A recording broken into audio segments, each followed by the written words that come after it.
Welcome back. Where I had just left off, we were trying to figure out this area between these two curves, and we figured out that it's really the area between the curves, between the points 0, x equals 0, and x equals 1. And I was proposing a way to do it. Let's figure out the entire area under the square root of x from 0 to 1, and we can subtract from that this purple area, which is the area under x squared. So just based on the last example we did, we could just write the indefinite integral, and I'm not going to rewrite the fundamental theorem from calculus because I think you know that by now. Let me do it in a loud color, magenta. So I want to know the larger area, right? The area under just the square root of x. That's kind of like the combined area. That's just from 0 to 1, the integral of square root of x, right? Because square root of x is the green function, dx. And I want to subtract from that the area from 0 to 1. What's under x squared? X squared dx. And I just want to make a point. This could have just been rewritten this way. You could just rewrite a new function, which is the difference of these two functions, and it would have been equivalent. You could have said this. This isn't kind of a step of the problem, but you could have done it this way. In fact, some people start this way. Say, well, this is the same thing as the integral from 0 to 1 of square root of x minus x squared dx. So you could do it as two separate problems, two separate indefinite integrals, or you could do it as one indefinite integral. Actually, that might be even simpler, because when you evaluate it from 1 to 0, it simplifies things a little bit. So let's stick with the second one. So first of all, we just have to figure out what the antiderivative of this inner expression is. So you haven't seen square root of x yet. Do you think you know how to do it? Well, I think you do. Let's say that equals square root of x is just x to the 1/2 power, right? So we just use the same antiderivative rules we've always used. We raise it one more power, so it becomes x to the 3/2, right? It was 1/2, we added 1 to it. And then we divide by this new exponent. So dividing by a fraction is like multiplying by its reciprocal, right? So it's 2/3 x to the 3/2, and then minus, I think the second term is pretty easy for you, minus 1/3 x to the 3rd, right? That's the antiderivative of minus x squared minus 1/3 x to the 3rd. And we're going to have to evaluate this thing at 0 and 1 and subtract the difference. Subtract this expression evaluated at 0 from this expression evaluated at 1. Well, this equals, I think I'm running out of space. What happens when x equals 1? 1 to the 3/2 is 1. 1 to the 3rd is 1. So it's 2/3 minus 1/3. Well, that's easy. It's 1/3. Right? I just put 1 in for x. And then when x is equal to 0, what is this expression equal? Well, that's easy too. That's 0. So there you go. 1/3 minus 0, or 1/3. That's kind of neat. That the area between, I find this kind of exciting, because you would, if I just my intuition, I was like, oh, I have these two curves, and I mean, they do intersect at a nice integral number, a nice integer number, but what? It's probably going to be some really messy number of what the area is between these two curves, right? Maybe, who knows? Maybe it'll involve some, a circle involves pi, which is this really messy number. So maybe all curves have these kind of messy areas. But this one, it's just one of those neat things about math. The area between the square root of x and x squared is 1/3, which is a pretty clean number. I think I'm gonna let it. Actually, let me do one more problem since I have time.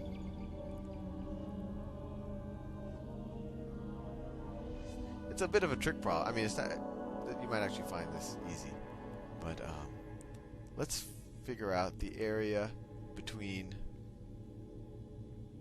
f of x is equal to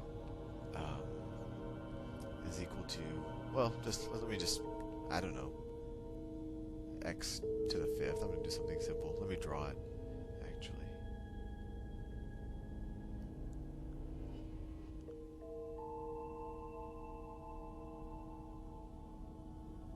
Whoa, I don't know what's going on. Okay, look at that. Okay, draw the x-axis.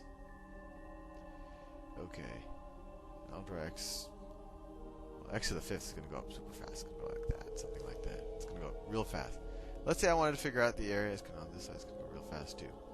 Between that, and instead of figuring out the area between the x-axis and that, f of x, I want to figure out the area between f of x and instead of figuring out this bottom area, right? Like the normal problems we've done, we would figure out this type of area, you know, between 2 points. Let's say I want to figure out the area inside of the curve.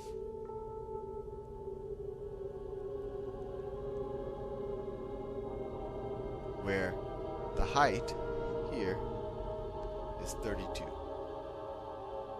So I want to figure out this area inside the curve. How do we do that?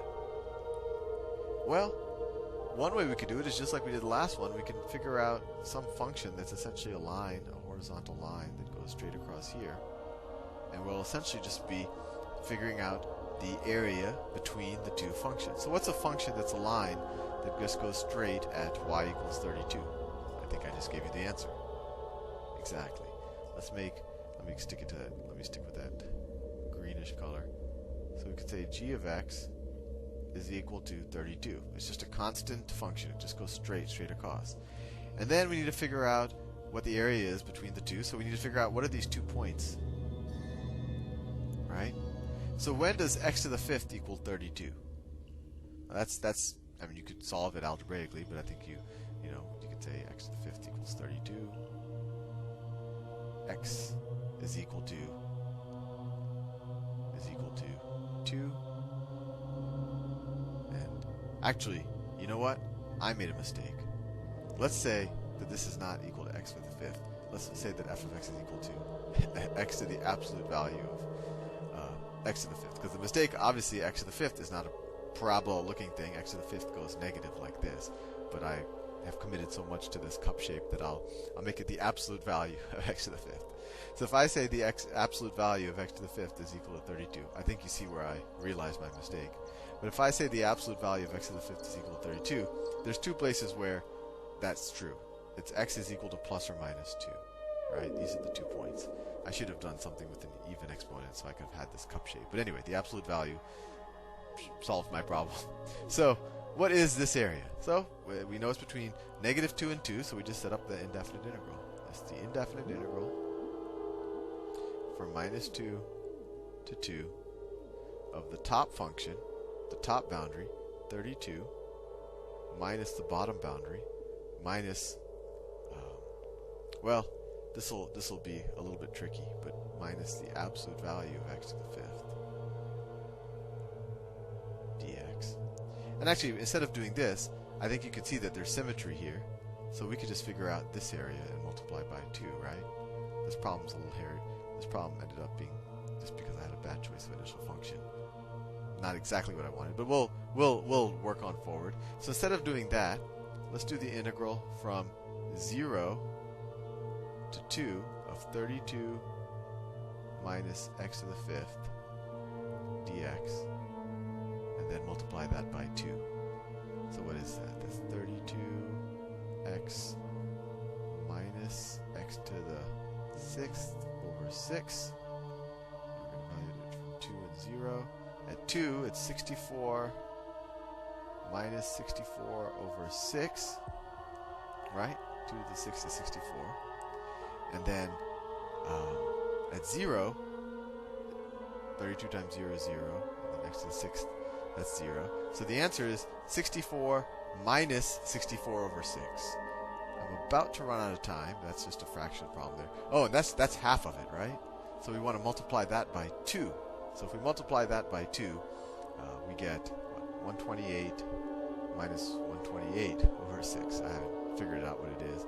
Well, I guess we could figure it out. It's 128 times 1 minus 1/6, or 128 times 5/6. And I don't know what that is. I can multiply it if I wanted to. But I have 10 seconds left, so I'll leave you there. Hope I didn't confuse you. See you soon.